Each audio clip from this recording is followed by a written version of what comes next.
Salut, c'est Cindy et vous écoutez Autour du cornet. Ma mélodie,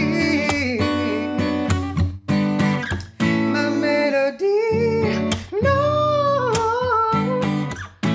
Cette voix incroyable que vous venez d'entendre, c'est celle de Yaya Minté. Première partie de Imani, première partie de Corneille, signature chez Warner, tournée avec Jen dans différents zéniths, le festival Musilac. Bref, à côté de ça, Yaya fait aussi des massages pour de grands sportifs, il organise des retraites bien-être en Turquie. Je vous préviens, ça va vous donner envie de le suivre et d'aller vous ressourcer avec lui. On parle de son album So, qui est sorti le 5 juin et que je vous invite vivement à écouter.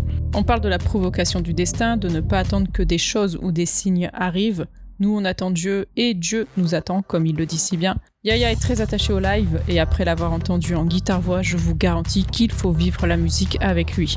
Donc si vous avez l'occasion d'aller le voir, foncez. Il a fait très chaud ce jour-là et le matériel technique m'a un peu lâché sur quelques points, mais j'ai adoré nos échanges et je remercie encore une fois Yaya d'être resté dans le Nord pour que l'on puisse se rencontrer et partager avec vous son expérience et son grand cœur. Je vous invite d'ailleurs à bien rester jusqu'à la fin pour profiter d'un live, rien que pour Autour du cornet et rien que pour vous. Est-ce que tout va bien ? Écoute, tout va bien. Il fait un peu lourd aujourd'hui. Ouais. Mais c'est, je trouve que c'est plus désagréable qu'il fasse lourd. Qu'il fasse chaud. Ouais, parce qu'hier, Ouais. il y avait le soleil. Mais ce soir, aujourd'hui, c'est un peu lourd, mais bon. Bon, il y a plus de vent, donc c'est un peu mieux, quoi. Ouais. Est-ce que tu peux dire devant le monde entier qu'il fait beau dans le Nord, s'il te plaît, pour sauver À chaque fois que je suis peu, venu dans le Nord, il faisait beau. Voilà, c'est enregistré, c'est dans la Voilà. boîte et je suis très heureuse de ça. Bah écoute, déjà un grand merci d'avoir accepté de participer à Autour du cornet. Merci à toi de m'accueillir et puis de pouvoir surtout prendre du temps pour faire cette interview. Merci beaucoup. Avec plaisir. Du coup, Autour du cornet, c'est le concept, enfin c'est un concept qui tournait autour des frites. Normalement, on est censé manger des frites en même temps, mais Ouais, là, je là, t'avoue on a que pas. par la chaleur, je pense qu'on va juste être malade après. C'est pas la peine, on va pas pousser le truc. Qui es-tu ? Que fais-tu ? Donc, je me présente, je m'appelle Yaya Minté. Je suis auteur, compositeur, interprète et producteur aussi. Parce que je produis mes concerts, je produis mes chansons. Ok.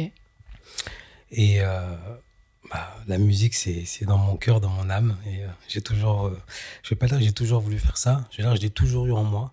Ouais. Et un jour, ça s'est révélé. Et depuis, je l'ai pas lâché, quoi. Et t'avais quel âge ?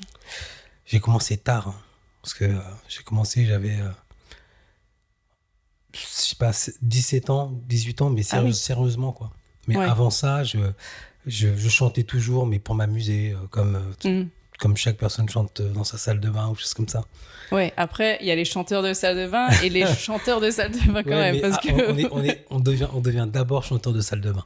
Ouais, mais Voilà. de qualité quand même. Moi, je suis chanteuse de salle de bain, j'irai jamais sur une scène parce que tu vois, il y a un talent aussi quand même. Mais je pense que j'ai toujours été appelé un petit peu à ça, mais j'ai jamais fait attention. J'ai toujours eu rendez-vous avec la musique et je lui ai toujours proposé un lapin ou je n'ai pas à l'heure.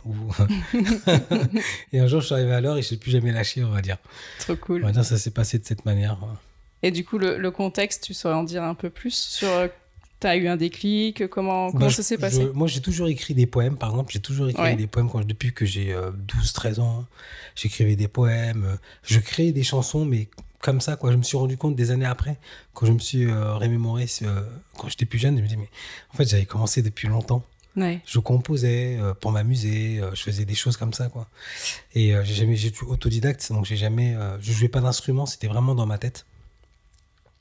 Et ça s'est arrivé comme ça. J'ai rencontré des amis qui chantaient. Et c'était marrant parce que moi, j'allais les voir en concert. Et pourtant, à chaque fois, j'hallucinais. Je me disais, mais comment ils font pour retenir leurs chansons, pour chanter et tout. J'étais vraiment impressionné par ça. Et petit à petit, j'ai commencé à rencontrer des personnes qui faisaient de la musique. Et je découvrais à chaque fois la musique, comment ça se faisait et tout. Et petit à petit, j'ai commencé à créer un groupe. J'avais un groupe de rap dans lequel je chantais. Je rappais pas vraiment, mais je chantais, je faisais les refrains. Ok. Et ensuite, j'ai rencontré d'autres amis avec qui j'ai formé un groupe qui a duré 15 ans, quoi. Ah oui, quand même. Ouais. La première fois que t'es monté sur scène, Sérieusement, est-ce que tu t'en souviens? La première fois que je suis monté sur scène, sérieusement, je me rappelle, c'était à Créteil, Ouais. à la salle Georges Duhamel.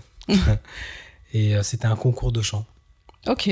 Concours de chant, avec un autre pote à moi et deux autres amis, on s'est dit, bah, on va faire ce concours.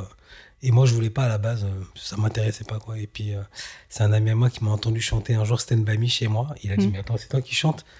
Je lui ai dit, ouais. Il m'a fait, mais non, mais tu devrais chanter, parce que lui, il était à fond dans la musique. Et quand il m'a entendu, il m'a dit, il faut absolument qu'on fasse un groupe ensemble. Et donc, il m'a un peu poussé à chanter. Et c'est comme ça que j'ai commencé vraiment à chanter, quoi. Et à faire ce concours. Et à faire ce concours, on est arrivé 3e, je crois, dans ce concours. Oh, c'est pas mal, hein? C'était pas mal. Et on était a cappella. Ah ouais. Et ça s'est vraiment bien passé. Et ça m'a donné envie De continuer, de pousser ouais. le truc. Ouais. Ah ouais. Donc,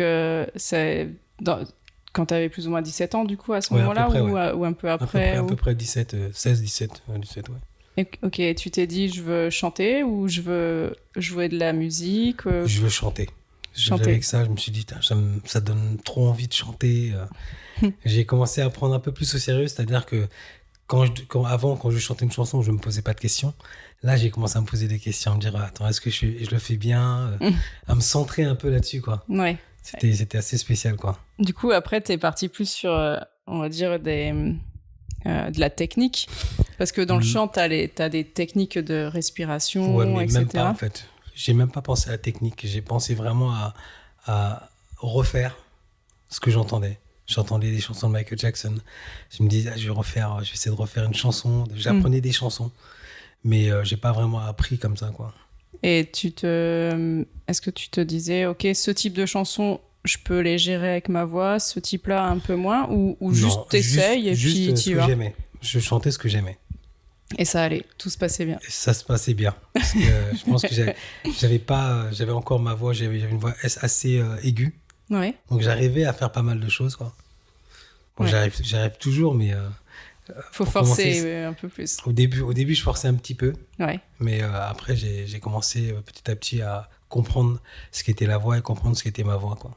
Et comment tu t'es dit, ok, là, je vais vraiment me lancer dedans et je vais utiliser mon nom et je vais y aller et je vais devenir chanteur. Tu vois? Comment tu t'objectives entre guillemets Bah, sur ça? Je pense que au début, c'est pas vraiment un objectif. Mon objectif premier, c'était vraiment de chanter parce que ça me plaisait. Et ensuite, j'ai formé un groupe avec des amis.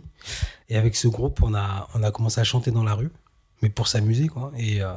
Et on a commencé à chanter dans le métro, a cappella. Et puis là, un jour, il y a une personne qui nous a déposé de l'argent. On s'est dit, mais attends, mais qu'est-ce qu'il fait, lui, tu vois? En fait, comme il a déposé, et puis d'autres personnes ont commencé à déposer, et puis on s'est dit, non, mais on se faisait un peu d'argent, donc on s'est dit, ah, pas mal, tiens. Et si on continuait, quoi? Et on a continué comme ça, on a commencé à chanter dans la rue de cette manière. Ok. Mais c'était vraiment à la base pour le plaisir et tout. Et quand on a pu se faire un peu d'argent de poche avec ça, on a continué à chanter dans la rue. Ensuite, il nous est arrivé pas mal d'aventures avec mes amis, puisque à un moment donné, je suis parti de chez moi. Et donc, on a dormi un peu dans la rue.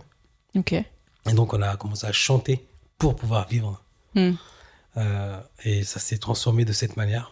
En fait, on a commencé pour pouvoir vivre, il fallait qu'on chante, qu'on se nourrisse, qu'on se loge, etc., quoi. Ok. Et comment t'as progressé du coup Du coup, on a commencé à chanter dans la rue, on a commencé à se faire remarquer. On a fait une rencontre. Il y a une chanteuse célèbre qui s'appelle Marie Laforêt, Ouais. à l'époque, qui nous avait vus dans la rue et qui a adoré ce qu'on faisait, qui a été touchée et qui nous a présenté un Charlie Lulu Ok. qui faisait un casting à cette époque-là. Ok. Et on a fait le casting, on a été pris. Et partant de là, on a fait un single. On a fait même l'affiche de OK Podium. On a fait la première page et tout. On a fait pas mal de choses, quoi, comme ça. Et ça s'est accéléré d'un coup. Tu chantes dans la rue, tu te fais repérer. Boum, on fait un casting. Tac, on signe chez Universal. On fait un single. C'est parti hyper vite. On a fait les premières parties de Florent Pagny au Zénith. Ouais. On a fait pas mal de premières parties, des premières parties de Poetic Lover aussi, à l'époque. Et ensuite, ça retombe puisque le single n'a pas été pris en radio. Mhm. Ça fait que les maisons de disques, les grosses boîtes, quoi, ils ont une stratégie de ça passe à la radio, c'est cool, ça passe pas à la radio, au revoir. Ouais. Et donc c'était un petit peu comme ça, quoi, pour nous, et ça fait une rechute. Et nous, on en a profité pour partir en vacances en Allemagne, pour chanter dans la rue. Et en fin de compte, on est resté là-bas très longtemps. Ah ouais? Ouais, ouais. T'as vécu en Allemagne, du coup? J'ai vécu, oui et non, ça, pendant 1 an, j'ai fait des allers-retours. Ok. Mais d'autres personnes de mon groupe sont restées carrément là-bas depuis. Ah ouais. Ouais. Et pourquoi l'Allemagne? Parce que c'était l'endroit où on connaissait quelques personnes. D'accord. Ok. On connaissait quelques personnes qui pouvaient nous accueillir et on a été accueillis pendant 1 semaine et ensuite on n'avait plus d'endroit, donc on a dormi dans la rue en Allemagne. Et on chantait dans la rue, on dormait dans les voitures parce que ça venait moins cher, on s'achetait des habits, on se lavait là où se lavaient les SDF, on faisait le petit déjeuner au McDonald's parce que c'était le moins cher. Ouais.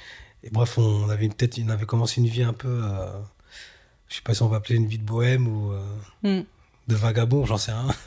Quel mot mais en tout cas, on a fait cette expérience de vie qui nous a permis de comprendre c'était quoi vivre dans la rue, c'était quoi vivre aussi, de pouvoir vivre un peu de la musique.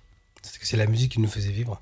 Donc on chantait dans la rue toute la journée, on faisait de l'argent, on allait s'acheter à manger, on allait s'acheter des habits, on louait une voiture, parfois on prenait un hôtel, ça dépendait quoi. Ouais, c'est vrai que ça fait très, très extrême du coup. Parce que tu commences dans la rue, tu décolles Charlie Lulu, Poetic Lover, ma génération en plus, tu vois, donc ça me parle, ça résonne en moi. Ça. Et après repartir à la rue. Dans la rue, ouais. Ouais. Et après, du coup, ça s'est enchaîné comment? Après, moi, j'ai eu un enfant. Ouais. Donc, j'ai dû revenir à Paris. Ok. Puisque, pour moi, être père, c'est quelque chose d'important, quoi. Et donc, entre ma musique et être père, moi, j'ai choisi être père. Ouais. Parce que même si la musique est en moi, quand tu as un enfant, quoi, il faut en prendre la responsabilité. Et voilà, c'est ce que j'ai fait. Donc, je suis revenu. Et puis, il y avait la mère de mes enfants qui était là. Donc, donc il y avait 2 personnes que j'aimais le plus. Donc, je me suis dit, non. Je suis revenu à Paris. Et, j'ai trouvé un travail. Le plus proche de la musique, c'était à la Fnac. Ouais. Ouais, donc... j'ai fait ça et puis j'ai arrêté la musique pendant au moins 7 ans, quoi. Mais stop total ou tu chantais encore dans la douche? Je chantais dans la douche rapidement, quoi. Ouais. Mais comme je suis quelqu'un de très passionné, quand je fais un truc à fond, j'y vais on va dire, j'ai un peu laissé la musique de côté pendant un bon moment, quoi. Ouais. Pour pouvoir justement avoir un travail un peu plus régulier. Une stabilité. Une stabilité, ouais. Pour pouvoir me stabiliser, j'ai dû faire ce choix-là à ce moment-là, quoi. D'accord. Et mon groupe a continué, eux, en Allemagne, etc. Ok. Et tu sais s'ils font encore des choses ou... Oui, ils font des choses parce que c'est toute une aventure. Hein. Parce que ensuite, je me suis séparé de la mère de mes enfants, donc c'était en 2007, pardon. Et ensuite, quand je me suis séparé, je suis revenu à la musique, quoi. Je me suis dit, je fais de la musique et comme on s'entendait hyper bien, et avec mes enfants, parce que j'ai eu une fille après, et on a toujours été soudés, malgré qu'on se soit séparés, on a toujours été hyper soudés, quoi. Enfin, pour nous, on est une famille, peu importe ce qu'il y a. Ouais. Donc on est resté hyper soudés, on est resté hyper proches. Et donc moi j'ai continué à faire, moi j'ai décidé de faire de la musique et toujours prendre mes responsabilités avec mes enfants. Et j'ai pu trouver le bon équilibre et ça s'est super bien passé, quoi. Et donc ensuite je suis reparti avec mon groupe, mon ex-groupe. On a commencé à rechanter dans la rue, à Montmartre. Et là on s'est fait repérer par Warner Music. On a signé chez Warner Music. On a commencé à faire des premières parties de Tal. Ouais. Hein. On a fait aussi des duos avec Christophe Maé dans le hall de Warner. Dans une soirée Warner, on a fait des petits trucs. Ça, tu le vois sur YouTube. C'est sur YouTube, c'est marrant.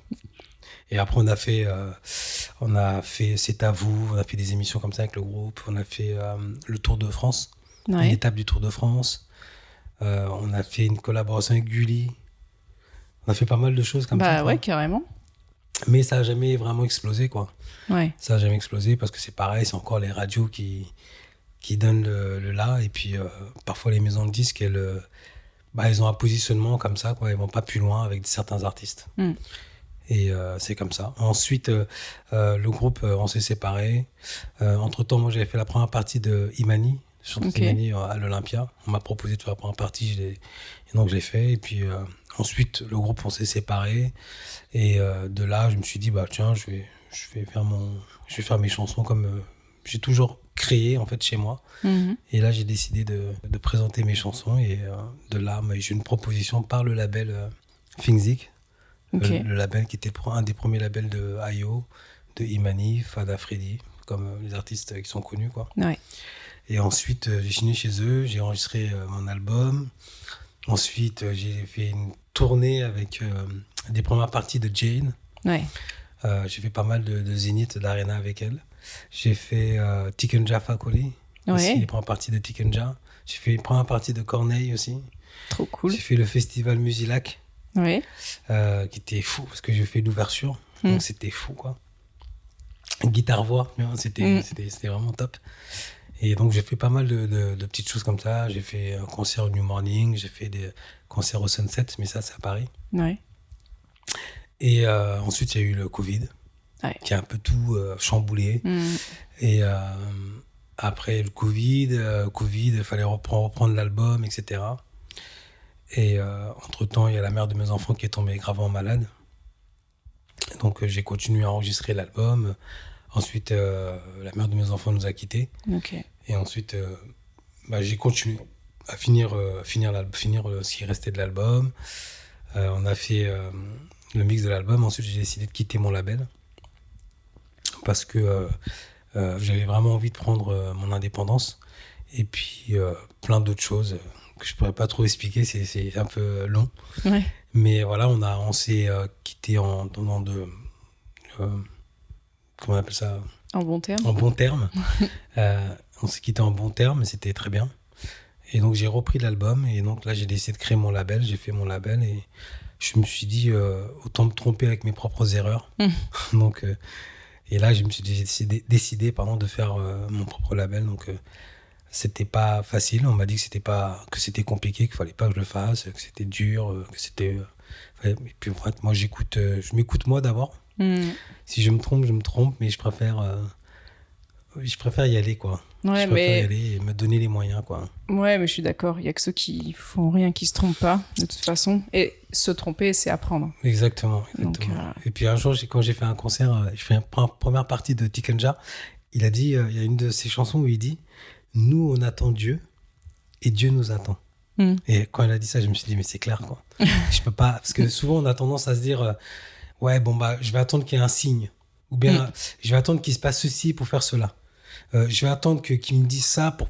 Bon, en fait, provoque les choses. il faut provoquer, et surtout, il faut y aller. Si on attend après les autres, on peut toujours attendre. Ouais.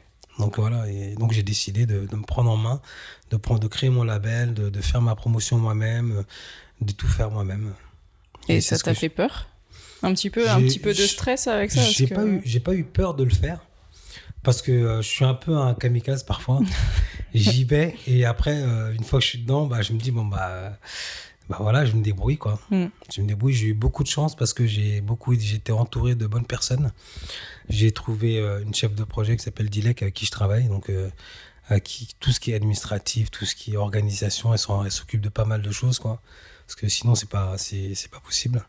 Ouais. Donc, j'ai une petite équipe, quoi. Une personne qui s'occupe des réseaux sociaux, qui s'appelle Emma. Et puis, on va dire, le bras droit de Dilek aussi, qui s'appelle Amap. Donc on s'aide tous, on essaie de... Dilek, elle a tous les rôles, et moi aussi parfois j'ai plein de rôles, et on s'échange, quoi. Quand il y a une petite structure, on est obligé de faire tout, il faut être multitâche, quoi. Et c'est ce qu'on essaie de faire.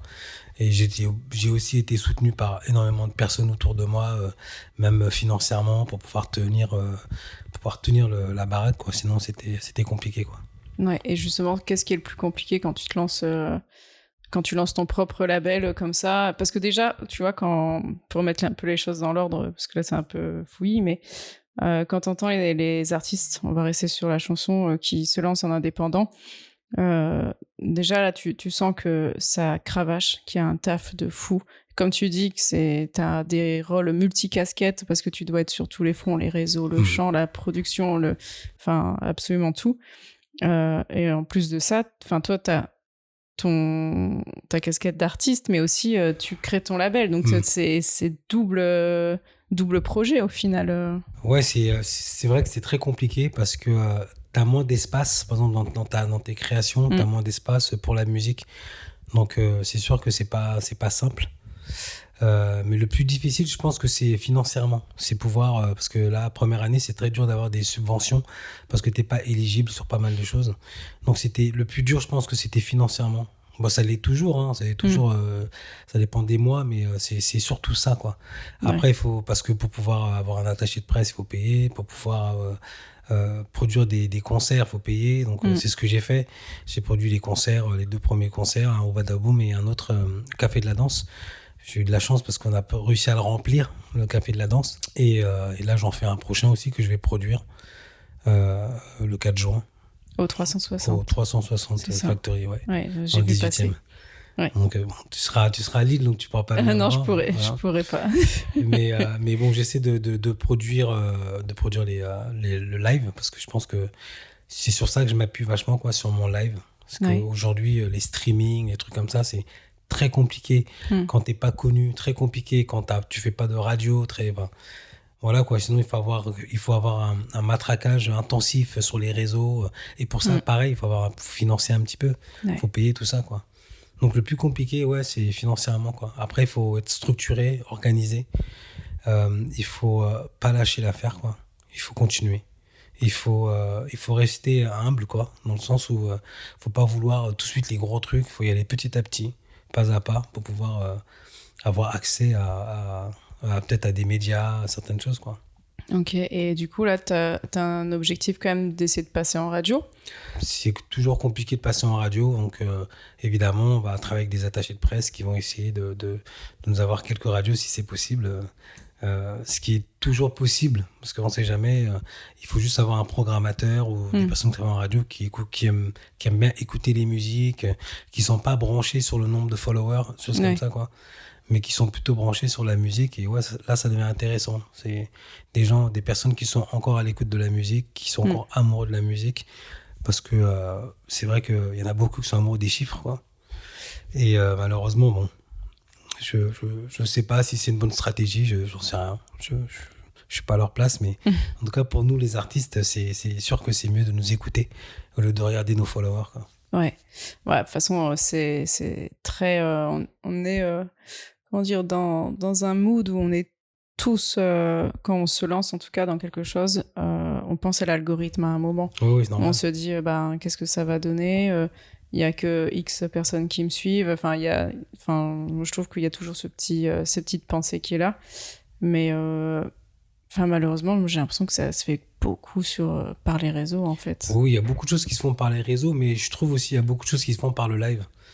Moi, je sais que j'ai réussi à avoir énormément de followers parce que j'ai fait beaucoup de live et derrière, ils ont suivi.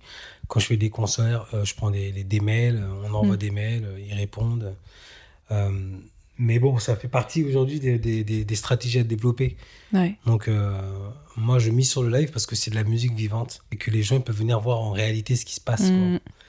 Et voilà, ça devient bio maintenant de chanter en live. Donc, ouais, mais après, il faut que les gens soient au courant qu'il y a un live, tu vois. Et c'est là où les réseaux c'est là où jouent leur jeu un petit peu. Mais on fait un travail là-dessus. Mais dans ce sens-là, de faire le travail, de se faire connaître, oui. Mais qu'un programmateur ou qu'une radio regarde ton live, enfin regarde combien de followers t'as, pour un programmateur de salle, oui, peut-être, parce qu'il se dit que plus t'as de followers, peut-être que plus tu peux amener de gens. Tu vas la remplir, ouais. Mais ça serait plus intéressant qu'il écoute ta musique et qu'il se dise, mais tiens, bien sûr. Je peux programmer dans des petites salles pour commencer, ensuite on verra plus loin, quoi. Là, ça devient plus intéressant, je trouve. Et les radios, c'est pareil, ils sont là pour faire de l'audience, donc s'ils voient que t'es très peu suivi, t'as moins de chances de passer. Ouais. Mais après, c'est pareil, si un programmateur de radio, il écoute, il dit j'adore, et je pense que ça peut le faire. Ça peut arriver aussi, on sait jamais. T'as essayé les web radios ? Pas encore. En vérité, c'est vrai que pour cet album, j'ai pas encore déployé toutes les possibilités, c'est ce que je suis en train de faire en ce moment. On est en train de voir, en fait, toutes les possibilités qu'on peut avoir. Donc on essaie de voir un attaché de presse qui va pouvoir faire ce travail-là avec nous. L'album va sortir la semaine prochaine. C'est vrai que je me suis pas excité à dire l'album va sortir parce que j'aime pas me précipiter ou faire des choses que je comprends pas. J'avais envie de prendre le temps, même si on dit qu'il faut se préparer 1 mois à l'avance pour que la sortie arrive. Et puis voilà, je pense que voilà, pour moi l'album il va naître le 5 juin. Et je vais le laisser grandir, je vais essayer de trouver des contacts, etc. Et puis après, je verrai là où je peux aller, quoi. Mais j'ai déjà un live qui est déjà prêt, qui parle de cet album. Et j'avais besoin de travailler. Moi, l'objectif, c'est d'avoir un live qui soit cohérent par rapport à cet album. Et je me suis beaucoup plus concentré là-dessus que sur autre chose. Que sur la promotion, quoi. Voilà. Et là, la promotion va commencer. Et puis le live va servir aussi de promotion, quoi. Ouais. Et tu te sens comment là à une semaine? Le 5, c'est vendredi prochain, on est vendredi. Ouais. C'est bizarre, c'est le concert qui me stresse plus que la sortie de l'album. La sortie de l'album, ça me stresse pas du tout. Enfin, parce que là, le concert, tu vas jouer tes morceaux de l'album qui va sortir ou pas? Voilà. Donc là, ça va être la découverte. En fait, c'est comme une release party. Ouais. Mais les gens vont découvrir les morceaux de l'album. L'album sera spécialement en vente ce jour-là, en physique. Ouais. Et le lendemain, ça sera en streaming et en physique aussi, dans les Fnac, etc., quoi. Ok, ouais, donc là, tu vas tester les morceaux sur scène et tu vas voir comment ça prend. Mais je les ai déjà testés avant, mais là, j'en rajoute. Ouais. J'en rajoute et ça le fait, quoi. On prépare un truc un peu acoustique, ça va vraiment être cool. Ok. C'est vraiment, j'ai plus hâte du 4 que du 5. J'ai hâte parce que j'adore le live. Ouais. Et je pense qu'il y a une connexion que j'ai avec le public, avec les personnes qui sont là, qui est extraordinaire.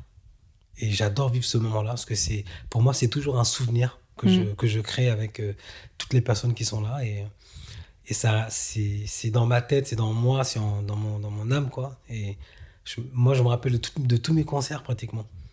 Il y a plein de choses que je me rappelle pas, mais ça, toujours.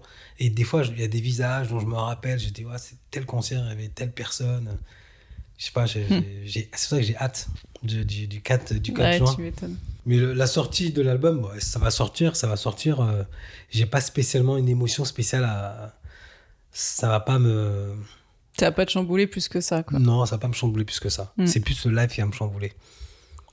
Le live, et puis le fait de ce jour-là de présenter l'album, là en physique, moi je suis là, les personnes sont là et tout. Là, ouais, ça c'est intéressant.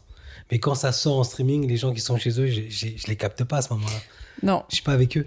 Donc c'est juste ça. Et c'est pour ça que j'ai envie de faire une tournée avec justement avec ce live, avec l'album, en présentant l'album, en captant les personnes à chaque concert. Ça j'adore. Ah, mais et faire des festivals. Parce Pareil, que ça, c'est trop cool. Tu captes à fond et puis tu partages avec... T'as des gens qui sont pas là spécifiquement pour toi et t'en as qui sont spécifiquement pour toi, mais t'as des gens qui vont te découvrir à ce moment-là. Enfin, moi, combien de festivals j'ai fait? Juste, je marche, il y a des artistes qui jouent, je les connais pas, et à un moment, ça fait la petite attention et tu tournes la tête et tu fais oh là là, j'aime bien ça, je vais aller découvrir un truc. Et je trouve que c'est ça qui est cool en festival, c'est que tu vas découvrir et écouter des artistes que t'aurais pas capté émotionnellement en fait sur les streamings en effet. Et je trouve que c'est trop cool si tu pouvais faire des festivals. Nous on n'attend que ça, c'est-à-dire que là on cherche un peu un booker, tourneur. Et pour pouvoir tourner autant dans le nord que dans le sud, partout, quoi. Et pouvoir trouver des festivals. Mais je pense que les festivals, là, ça va être plutôt pour l'année prochaine, ou des choses comme ça. Donc, au contraire, là, je suis prêt pour l'année prochaine, quoi. Pour pouvoir faire une grosse tournée par rapport à cet album. C'est pour ça que je suis quelqu'un de très patient. Je prends le temps. Je veux pas arriver vite, mais je veux arriver convenablement, comme il faut. Et avec de bonnes bases, quoi.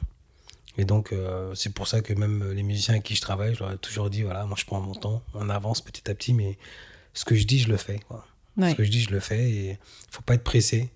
Posons les bases vraiment petit à petit, tranquillement, sûrs de nous, et puis avec amour et respect, comme on fait depuis le départ. Donc, Ouais. c'est plutôt ça. Et puis, j'attends de trouver les bons collaborateurs parce que je pense que ce qui est important aussi, c'est de trouver les bonnes personnes avec qui travailler, les bonnes personnes qui vont comprendre ton état d'esprit, qui vont comprendre de quelle manière tu fais ta musique et ce que tu veux partager. Parce que moi, avant tout, c'est de pouvoir partager des moments avec les personnes qui vont venir nous voir et pouvoir se créer un souvenir. Parce que chaque moment, il va être un souvenir. Donc, c'est pour ça que j'ai hâte de pouvoir trouver le bon tourneur qui va pouvoir nous comprendre et avec qui on va vivre cette aventure humaine. Et si on te dit, ok, tu peux faire des festivals, on peut te booker. Pour ça, il faut que tu fasses une chanson un peu plus commerciale, on va dire, qui passe en radio. Est-ce que tu le ferais pour pouvoir partager encore plus, tu vois, avec les gens, ou est-ce que tu dirais non, ma limite elle est là, ou Bah, ta question elle est intéressante parce que comme quand parfois on a des valeurs et on est face à nos valeurs et comme on n'a pas une valeur, on a plusieurs valeurs. Et parfois il y en a une qui parle un peu certaines situations, t'en as une qui pèse plus que l'autre, etc. Moi je pense que si j'ai un mec qui me dit ouais, faudrait que tu fasses une chanson comme ci comme ça, c'est que déjà d'une il a pas très bien compris dans quel état d'esprit j'étais et que ce que je fais ne lui convient pas vraiment et qu'il a besoin d'autres choses. Donc ça c'est une autre discussion, tu vois. Et peut-être qu'il capte ton potentiel. Oui. Et qu'il veut en faire quelque chose, enfin un peu le modeler, tu vois, ce potentiel. Ouais, après me modeler, tu vois, moi je le prendrais autrement. Souvent quand il arrive des choses, ça dépend toujours de comment nous on le perçoit et comment on le ressent. Donc moi un mec qui va me dire ouais, il faudrait une chanson comme ci, moi je vais le prendre d'une manière intéressant. Peut-être que je vais voir si je peux faire ça déjà. Je vais voir si je peux le faire, mais à ma manière, comme moi je le ressens. C'est pas, il va m'amener à une chanson qui me ressemble pas, qui n'est pas moi. Là, je vais dire, bah non, c'est pas moi, c'est pas possible. Mais si moi, je suis capable de faire une chanson qui me ressemble et qui va dans son sens, bah pourquoi pas? Donnant. Exactement, pourquoi pas? Je vais pas éliminer les possibilités. Ouais. C'est qu'aujourd'hui, il faut prendre les choses et réfléchir à la manière dont on les prend. Et moi, je le prendrais comme ça. Je pense que je dirais, bah écoute, vas-y, je vais essayer de créer une chanson dans ce sens-là. Et tant que c'est ma vibe et que c'est ma façon de. Je dis pourquoi pas. Pourquoi pas, en fait. Ouais, parce que derrière ça, si on te dit que c'est OK pour les festivals, si tu fais ça. Je pourrais faire et ma musique et la chanson qu'il aimerait bien, quoi. Donc, non, moi, je me bloque pas sur des possibilités. Des opportunités. Je pense que je suis pas bloqué, quoi. Je suis pas quelqu'un de braqué. Moi, j'ai jamais été vraiment comme ça. En fait, même quand on me dit des trucs un peu qui peuvent paraître fous, je vais réfléchir. Je vais dire, peut-être que si je le prends de telle manière, peut-être que je vais mieux le vivre, peut-être. Ouais. Donc, je suis plus dans une dynamique comme ça. Et puis, surtout, m'entendre aussi avec la personne. Parce que si une personne accepte de travailler avec moi et qu'elle connaît le potentiel et qu'elle a envie, et si elle me propose des choses, je vais pas me braquer. Je vais pas dire, ah non, moi, c'est comme ça et c'est peu importe. Je suis plutôt du genre à dire, essayons. Voilà. J'essaie toujours. Par exemple, si le mec qui me dit, ouais, il faut que tu fasses une chanson, machin, hein. Et si je dis ouais, ok, et je fais une chanson qui me ressemble, lui dit bah non en fait ça le fait pas, moi je pense que je vais faire ça et ça me ressemble pas, bah moi je pourrais dire non. Je pourrais dire bah c'est pas grave, je renonce à cette opportunité, mais je renonce pas à moi ce que je suis. Et donc j'ai dit c'est pas grave, et je suis plus du genre comme ça aussi, je peux être décisif comme ça. Donc, mais tu vois, moi, n'importe qui, moi, j'essaie toujours de répondre, par exemple, sur les réseaux sociaux. J'essaie toujours, même si je suis pas à fond dedans. En vérité, même dans mes posts, c'est rare, parce que c'est parce que c'est ma chef de projet qui m'embrouille, qui dit, faut que tu fasses quelque chose, quoi. Et je le fais. Mais je suis tellement dans la lune, parfois, je suis là, je vis des trucs, mais il faut filmer ces moments-là. Je fais, waouh, j'y pense pas, tu vois. Ouais. Et je suis tellement là-dedans que, j'ai du mal à changer qui je suis par rapport à ça. C'est très compliqué de changer, quoi. Et d'être face à des personnes, pour revenir en fait à ce que je vais dire, c'est parce qu'il y a des gens qui me contactent sur les réseaux. Bah, faut que ce soit moi ou les gens de mon équipe, on n'est pas en train de regarder les followers. C'est ça qu'on s'était dit. Parce qu'on a dit, nous on a commencé, on avait rien, tu vois. On nous a fait confiance. Et c'est comme ça que je dis oui. Moi je dis souvent oui parce que soit j'ai un bon feeling, soit je vais écouter ton podcast, je vais dire, attends, c'est intéressant ce qu'elle dit et tout, c'est cool, ça me parle. Tu vois. Mais pour te dire, je sais même pas combien de followers tu as. Je sais même pas. J'en ai 199. Bah, tu vois, j'ai même C'est pas... la folie. Non, mais tu vois, j'ai même pas regardé, j'ai même pas fait attention, tu vois ce que je veux dire. Ouais. Mais je me dis, tiens, putain, c'est pas mal, ça me parle. Mm. Et voilà, et c'est tout. Et je suis pas en train de me dire, oui, bah non, je vais pas me déplacer jusqu'à Lille ou profiter de ce déplacement et tout. Elle a que 100 followers et je vais. Non. Enfin, je me suis pas posé ça comme question. Quoi. Ouais, mais Je c'est me vrai suis dit, que cool. ça, c'est plutôt humble et cool de ta part, hein, parce que c'est vrai que comme tu dis, on démarre tous de zéro à un moment, et il y a forcément quelqu'un ou plusieurs personnes à un moment qui laisse passer un petit peu, enfin qui accepte de laisser une chance, en fait, tout simplement. Moi, j'écoute pas mal de podcasts. Il y a des nanas. Elles ont commencé à zéro et tout de suite, tu as des grands humoristes qui ont accepté de Bien participer et je trouve ça trop bien. Je me dis, mais on est des humains en fait. Exactement, et tout peut arriver. C'est Ouais. sûr que faut donner la chance à tout le monde quand tu peux et quand ça te plaît, tu vois. Maintenant, si ça te plaît pas, bah tu dis, bah non. Tu sais, Le je peux avoir concept, ouais, s'il te plaît pas, Voilà, t'es si pas t'as à un l'aise. mec qui a 50 000 abonnés et que le truc il te plaît pas, bah tu dis bah non, ça me ressemble pas et j'ai pas envie de le faire. Ouais, Faut juste être ok avec ses valeurs, c'est tout, je pense. ouais, c'est ça. Mm. C'est important. Puis en plus, toi, tu vois, si on te dit, bah non, tu viens de composer une chanson, mais j'aimerais que tu fasses plus comme ci, plus comme ça, pour que ce soit plus vendable ou quoi, ou qu'est-ce. Toi, de toute façon, même si tu acceptes, tu vas pas être à l'aise à 100% parce que ça va pas être toi. Et tu vas pas donner de la même façon, je pense. Non, c'est sûr quand on te bride, c'est pas possible. Surtout quand tu dois créer, c'est important d'avoir une liberté, quoi. Tu demandes pas à un poisson à grimper aux arbres. Quoi. Ouais, c'est un peu, c'est pas possible. J'ai une petite question. Il se passe quoi en Turquie? Bah, en Turquie, il se passe pas mal de choses en Turquie. Hein. En Turquie, je fais des retraites. Des retraites bien-être. En fait, je suis parti. En fait, c'est ma chef de projet, Dilek, qui est d'origine turque et qui me parle d'un endroit qui s'appelle Datça. Il m'a dit c'est un endroit magnifique et tout. Tu devrais aller là-bas pour faire des photos, des trucs. C'est vraiment top et tout. Et je regarde, me montre des photos. Et je fais putain, mais ça a l'air paradisiaque, tu vois. Et j'ai dit bon allez, vas-y, c'est parti, j'y vais. Parce que je suis un peu comme ça des fois. J'ai dit vas-y, j'y vais. Les billets étaient pas chers du tout. Je crois que c'était 150 balles, un truc comme ça. Ah ouais. Ouais. Et j'ai fait oh ouais. J'ai dit vas-y, j'y vais quoi. Comme ça, j'en profite pour faire des photos, pour voir notre décor. Et on y est allé, puis on est arrivé là-bas, et puis j'en ai profité pour faire un clip. Parce qu'il y avait des personnes là-bas qui étaient là, qui font nous on filme, on fait ceci, cela. Je fais bah, super génial. J'ai fait un clip là-bas. Et j'ai adoré l'endroit, et j'ai fait c'est ici. Parce que moi, j'ai toujours voulu faire des retraites. Bien-être, on fait du yoga, de la méditation, on parle de philosophie, de vie, etc. J'ai toujours aimé ce côté bien-être. À la base, j'aime beaucoup l'être humain. Évidemment, l'être humain a des côtés horribles, comme des côtés magnifiques. Et j'avais envie, j'aime bien, j'ai toujours aimé comprendre comment on fonctionnait par rapport à nos émotions, par rapport à nos réactions.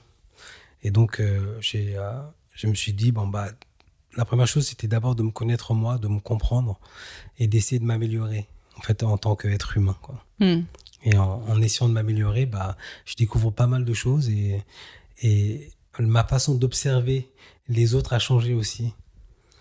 Et de là, je suis parti sur des comment on appelle ça? J'ai fait des stages de méditation. Pour toi, pouvoir en faire après ou enfin non, en donner moi, par curiosité, pour moi, pour apprendre. Après, j'ai commencé à faire des massages parce que j'ai toujours massé, mais pour le plaisir. Et j'ai voulu un petit peu être un peu meilleur là-dedans, quoi. Donc j'ai fait des stages, des formations pour pouvoir comprendre c'était quoi masser. Et j'ai fini par devenir presque masseur. Je dis presque masseur, mais en vérité, je masse. En vérité, je masse. Je le dis pas souvent sur les réseaux, mais je m'occupe, par exemple, j'ai travaillé avec des sportifs de haut niveau, comme la double vice-championne olympique Élodie Clouvel et le double champion du monde Valentin Bello. Ok. Et je travaille avec eux, donc je les masse. Je m'occupe d'eux avant les compétitions ou après les compétitions, ça dépend de leurs besoins. Et donc, Elodie, je l'ai suivie pendant les 2 ans avant les JO. Ok. D'ailleurs, j'ai connu une des émotions les plus immenses que j'ai eues dans ma vie, quoi. C'était quand j'étais au JO et que je l'ai vu remporter la médaille d'argent. J'étais dans une émotion de dingue, quoi. J'étais fou dans ma tête, quoi. C'est-à-dire que même dans ma musique, même quand j'ai fait des concerts, ça m'est jamais arrivé, quoi. Et comment ça se fait? Je pense que bon, déjà j'étais à fond avec elle, Ouais. et que j'ai vu les 2 années avant, par toutes les émotions dans lesquelles elle est passée. Elle a eu pas mal d'épreuves, et j'ai vécu ça avec elle. On était toute une équipe avec elle, quoi. Et c'était, je sais pas, c'était intense. Je sais même pas comment expliquer cette émotion. J'avais l'impression que c'était moi qui étais dans la course, quoi. Et que s'il y avait un accomplissement d'un rêve, de quelque chose d'exceptionnel. Et puis, c'est les Jeux Olympiques, quoi. C'est la planète entière qui vient faire une compétition. Elle arrive 2e. Ouais. C'est de la folie, quoi. Ouais. Et puis, d'avoir accompagné une personne aussi exceptionnelle, c'est aussi pareil. Ça m'a touché. Je me suis dit, j'ai énormément de chance de pouvoir participer à cette aventure. Et donc voilà. Et d'ailleurs, c'est devenu des amis vraiment proches, chers à mon cœur, quoi. On s'est rencontrés 2 ans avant, on a bossé, on s'est vus, on a discuté, on a eu des échanges philosophiques intenses, profondes. Et c'était vraiment top, quoi. Ouais, parce que tu l'accompagnes pendant 2 ans. Donc, forcément, tu crées un lien. Elle te raconte un peu, j'imagine, ses préparations. Exactement, ses préparations, ses choix. Parce que c'est une personne qui a fait le choix, justement, de se dire, je prends ma vie en main et je prends mon chemin en main. Et elle a su montrer quelque chose que j'adore chez les gens. En fait, moi, j'ai toujours adoré, tu vois, la valeur travail. C'est quelque chose que j'adore chez les gens. J'adore ceux qui travaillent, qui se donnent les moyens, qui vont se dire, bon, bah, je sais pas comment je vais y arriver, mais je vais y aller. Qui se donnent vraiment la force, quoi. Peu importe, en fait, peu importe comment le rêve est immense. Rien que le fait que tu y vas, tu dis, bah, je sais qu'il est immense, c'est une montagne, mais je vais aller pas à pas. J'adore ce genre de personnalité ou de personnes qui ont envie d'y arriver, ouais. Et qui restent humbles dans ce qu'ils font et qui se disent, bah voilà, je vais atteindre les sommets, mais je vais me donner les moyens tous les matins et je vais y aller pas à pas, je vais y aller. J'y crois et je travaille et je vais y arriver. Ouais, qui reste humble, ça pour moi, je trouve que c'est important aussi. Qui reste humble, c'est-à-dire que peu importe ce qui se passe, parce que demain, tu peux être numéro 1 et après tu peux être numéro 100. Bah, reste humble. La seule personne que tu dois pousser et impressionner, c'est toi-même. Donc voilà, les autres, ils sont là pour t'accompagner dans cette aventure, qui vivent aussi cette aventure de leur côté, quoi. Ouais. Et ça, c'est dans les sportifs, certains sportifs de haut niveau. Ceux en tout cas que je fréquente, ils sont dans un état d'esprit comme ça, où je me donne à fond pour que je donne le meilleur de moi-même, quoi. Ouais. Ils sont pas en concurrence avec les autres, mais avec eux-mêmes. C'est beaucoup plus sain, quoi. Ouais. Et tu penses pas que c'est un peu une mentalité qu'il faut avoir justement quand tu es sportif de haut niveau, que ça fait partie un peu de la réussite? Je pense que beaucoup de sportifs, ceux qui ont réussi, la majorité, je préfère dire la majorité, ils ont cette mentalité de se dire, je vais me donner le meilleur de moi-même et pas être en concurrence avec les autres. Mais tu as d'autres personnes qui ont peut-être cette mentalité de dire, j'ai besoin d'être en compétition pour donner le meilleur de moi-même. Bah, ouais. Tu vois, ça dépend toujours de comment on voit les choses, quoi. Mais ceux avec qui je travaille, non, ils ont une volonté de faire, ils ont envie de se dépasser. Et voilà, et parfois il y a des moments d'ombre, il y a des moments de doute, et c'est même important d'avoir des moments de doute, de peur. C'est important parce que ça te renouvelle, en fait. Pour moi, c'est toujours une renaissance. Là, on te donne toujours la possibilité de renaître, tu vois, face aux épreuves. Ouais. C'est une possibilité, c'est une mort, mais une renaissance. Tu peux te réincarner encore. Ouais. Tu peux te réincarner encore. Pour moi, c'est plus comme ça. Donc à chaque fois qu'on a peur ou qu'on doute, on se réincarne. Ouais, on renaît. On renaît, parce qu'on renaît avec une autre possibilité. Parce que tu as une autre vision des choses, tu as une autre expérience. Tu as une autre force, tu vois les choses autrement, et c'est une renaissance à chaque fois. Ah oui, je vois ce que tu veux dire. Ouais. Je suis assez d'accord. Et du coup, pour venir sur les retraites, Pour venir sur les retraites, bah justement, je fais ces retraites-là, c'est aussi pour partager cette philosophie de vie. C'est pour faire du bien aux gens.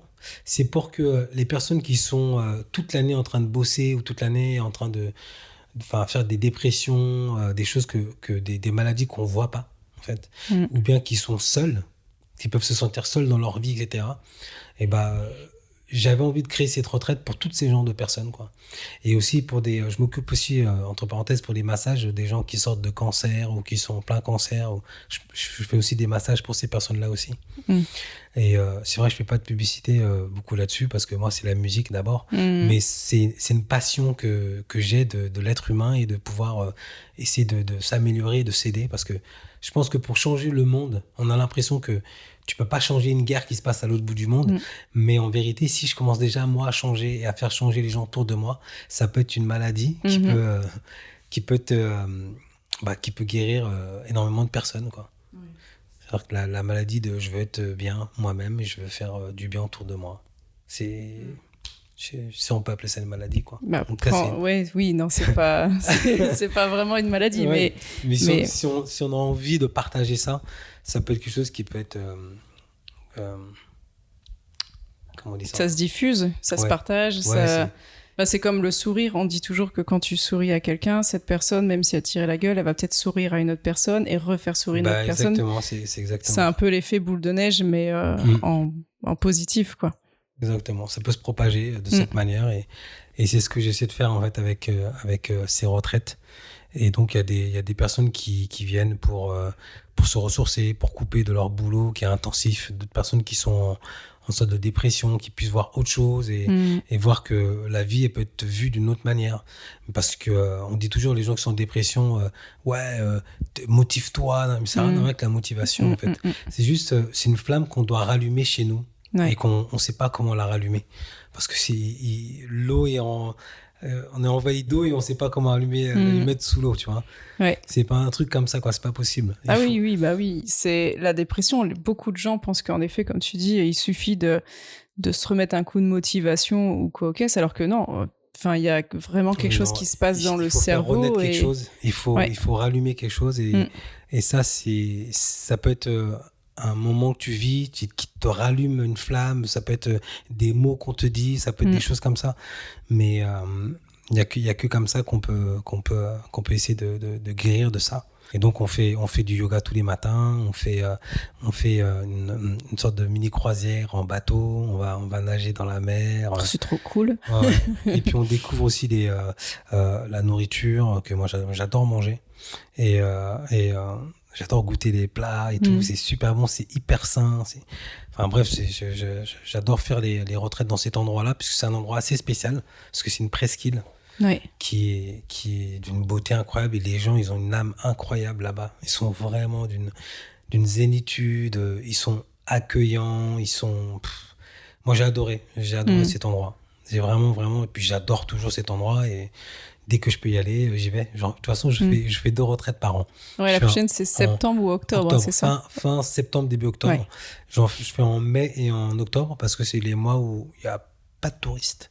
Ouais. Donc, tu es tout seul à la plage, tu es tout seul dans des endroits magnifiques.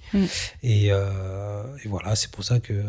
Voilà. Et puis, la température, elle est parfaite. Il y a du soleil, il y a du vent, c'est frais le soir. C'est tout ce qu'il faut, quoi. Ouais. Et c'est marrant parce que c'est surprenant que ce soit en Turquie. Parce qu'en général, quand tu vois les retraites, c'est souvent Maroc, en Inde, etc. Et c'est vrai que la Turquie, je n'avais jamais vu. Non, je pense qu'on on n'est pas beaucoup à faire ça. En tout cas en France, à faire ça. Et parce que les gens, ils ont une image de la Turquie. Je sais pas quel genre d'image ils ont, mais toutes les personnes qui viennent, ils disent, mais je pensais pas que la Turquie c'était comme ça. Enfin, j'étais comment, les gens, ils sont d'une zénitude incroyable, hyper accueillants. À Datcha, en tout cas, il fait super beau. il fait bon vivre. Moi, j'adore. Mais vraiment, cet endroit-là, limite là, la semaine dernière, j'étais là-bas. J'ai envie d'y retourner déjà, quoi. Et tu voudrais pas y vivre? Mais en vérité, bizarrement, c'est l'un des seuls endroits au monde que j'ai visité où quand je vais là-bas, j'ai envie d'y rester. J'ai envie de vivre là-bas. C'est le seul endroit où je me vois vivre, vraiment. Et pourquoi tu le ferais pas? Parce que je fais ma musique, parce que ici, il y a ma vie ici pour l'instant, quoi. Ouais. Et peut-être un jour, j'aurai en tout cas un pied-à-terre là-bas, oui, ça c'est sûr. Trop Ça bien. c'est sûr. C'est l'un de mes objectifs, quoi, c'est d'avoir un pied-à-terre là-bas, comme ça je peux bouger là-bas pour me ressourcer, pour me donner un peu d'air, quoi. Ouais. Et t'as pas peur, justement, tu vois, les personnes qui participent à la retraite, donc qui sont dans le mal le reste de l'année, hein, par rapport au boulot, peu importe, que ça leur fasse du bien, mais que le retour à la réalité soit très très dur. Tu sais que ça fasse Mais un up and je down. vois, mais le but de cette retraite, c'est qu'il faut faire attention à tous ces genres de choses. Je fais cette retraite parce que je veux que quand les gens y reviennent, qu'ils soient chargés d'énergie et qu'ils se disent je peux vivre autrement, je peux réfléchir d'une autre manière. Ça m'a fait beaucoup de bien. J'ai libéré de l'espace dans ma tête et j'ai libéré de l'émotion. Le but, c'est pas qu'ils repartent et 2 jours après qu'ils soient en stress. Le but, c'est qu'ils repartent et qu'on leur donne des tips parce que ce que j'ai pas complété, c'est qu'il y a une naturopathe qui vient avec nous, qui va leur donner aussi des tips pour déjà l'hygiène de vie aussi, ce que la personne doit manger ou boire, enfin selon ses besoins. Ouais. Et aussi, il y a elle utilise des huiles essentielles, on fait de la réflexologie, je donne des massages aux gens aussi. On leur fait beaucoup de bien. Le but, c'est que tu viennes, qu'on prenne soin de toi, tu repars rechargé, avec une autre envie d'avancer, et en ayant toujours tes rêves en tête, et de te dire qu'ils sont réalisables. Il faut juste travailler, il faut juste être conscient aussi de la vie que tu mènes. Et ils repartent avec des armes, quoi. Ils repartent pas comme ça. Ils repartent avec des possibilités de changer certaines choses, quoi. Ouais. Et c'est ça le but. C'est qu'il y a un suivi après. C'est qu'il y a un suivi derrière. Ouais. Il y a un suivi derrière. S'ils ont besoin de nous appeler, on est toujours présent. S'il y a besoin de discuter de certaines choses ou de voir une naturopathe, on leur conseille énormément de choses derrière, quoi. Tout ce dont ils ont besoin, on les conseille sur toutes les choses. On ne lâche pas les gens comme ça, quoi. Ouais. Pour ceux qui sont intéressés, c'est du 27 septembre au 3 octobre. Ça peut toujours être intéressant et de découvrir aussi un nouveau monde, de découvrir un nouveau pays, de découvrir de nouvelles traditions, de nouvelles cultures. Ça, je sais même plus parler. De nouvelles cultures mais ça, je trouve que c'est fort, quoi. Voyager, ça fait tellement du bien à l'âme. Ah, mais ça ouvre tes chakras de voyager. C'est fou, quoi. La vie nous donne des possibilités dans ce monde. Et voilà, il faut qu'on essaie de les vivre et de s'enrichir de ça. Et puis de contaminer les personnes autour de moi de joie, d'amour, de possibilités, de relativiser par rapport à la chance qu'on a, en fait. On a une chance énorme, et c'est ça aussi, quand tu fais la retraite, tu te rends compte de la chance que tu as de voir un lever du soleil magnifique, que tu prends le temps, et de me dire, le but, c'est de me faire du bien, en fait. Tu vois ? Ouais, de voir le verre à moitié plein. Exactement. Plutôt qu'à moitié vide. Et c'est pour ça que je tiens vraiment à ces retraites, parce que, évidemment, la musique, c'est la première de mes passions, mais le bien-être, c'est aussi une de mes passions. Et ni l'un ni l'autre, je vais les arrêter dans ma vie. Je pense que je continuerai toujours à travailler ces deux choses que j'adore. Il y a tellement de points en commun. C'est lié. Et ça fait que j'arrive à les mettre les deux en un. Quand je fais la retraite, c'est parfait. Je finis souvent par un concert acoustique et tout. Et comment tu trouves du temps dans tout ça ? Parce que entre la musique, les retraites, je vais faire un concert, je vais remplir une salle, je vais faire ci, je vais lancer mon label, etc. Comment tu gères ta vie dans tout ça ? On me dit toujours ça. Donc, c'est vrai que j'ai pas énormément de temps, oui et non. Parce qu'en vérité, on a un peu de temps, quoi. C'est-à-dire que moi, je reste pas des heures sur mon portable, par exemple. Je vais faire autre chose. Ouais. Ça, c'est la maladie du siècle, ça, voilà. le téléphone. On a l'impression qu'on n'a pas de temps, mais en vérité... on le prend pas. On ne prend pas le temps, tout simplement. On ne prend pas le temps. C'est vrai que Je vois un peu moins certains amis. J'ai moins de temps. C'est compliqué d'avoir du temps, en fait, parfois. C'est compliqué d'avoir du temps. Et je prends le temps. Par exemple, je prends le temps de venir à Lille. Tu vois. Je prends le temps de venir à Lille, mais tu vois, ce matin, j'étais tout seul. J'ai joué de la gratte toute la matinée. Tu vois, mais c'est un temps, tu vois. Ouais. Et après, c'est vrai, je repars demain. Je dois faire le petit enregistrement pour le deuxième étage. Ouais. Et ensuite, dimanche, j'ai l'anniversaire de justement la fille de Valentin la fille de Valentin et d'Élodie, Oui. qui s'appelle Sacha. On va fêter l'anniversaire. Je prends le temps d'aller là-bas. Lundi, on répète avec le groupe pour préparer le concert. Mardi, on a un live sur RFI. Et pareil, on va faire le mercredi, je vais me poser un petit peu. Ou bien, je sais pas, j'ai peut-être un truc à faire. Je vais préparer le lendemain pour que tout soit nickel, etc. Ouais. Parfois, j'aime bien qu'il se passe des choses et parfois, j'aime être tranquille. Tu sais t'ennuyer ? Ouais, je sais m'ennuyer. Je savais pas m'ennuyer avant. Ouais. Mais quand j'ai découvert l'ennui, justement, j'étais à Datcha. Ouais. À un moment donné, je me suis dit, j'ai rien à faire. Là. J'ai genre. Et alors, ça fait quoi de s'ennuyer ? Au début, ça fait bizarre parce que je me dis, je fais rien, il faut que je fasse quelque chose, il faut que je comble quelque chose. Quoi. Après, j'ai commencé à apprécier, mais ça m'a pris du temps un peu. Genre, j'ai fait en sorte que rien faire devienne quelque chose à faire. C'est comme ça que j'ai pu apprécier le fait de faire rien. Exactement. Ça devait être une activité de rien faire. Donc, il a fallu que je me le mette en tête que c'est une activité aussi qui fait partie de ma vie. Écoute, un grand merci à toi. Merci, écoute, pour la fin de l'interview, je vais quand même te faire une chanson vite fait, quoi. Ah, allez, vas-y. Ouais. Avec plaisir. Moi, j'entends.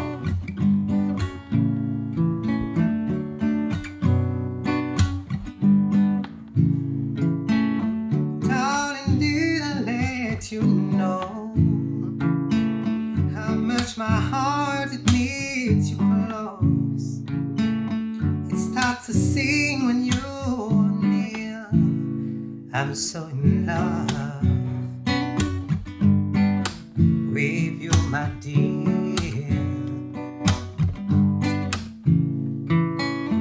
I don't know why you love me, but I'm blessed.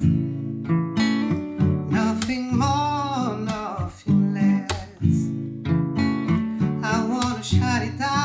The heavens above, baby, you are sweet, like this melody. And I run out of miles, and I do anything for you. And I run, and I do anything for you, just to be with you.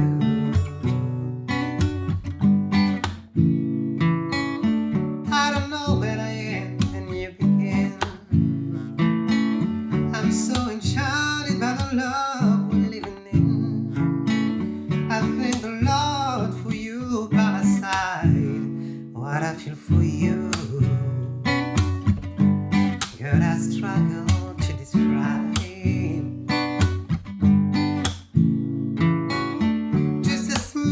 Sweet perfume intoxicates me, sends me higher than the moon. So let us dance among the stars.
you know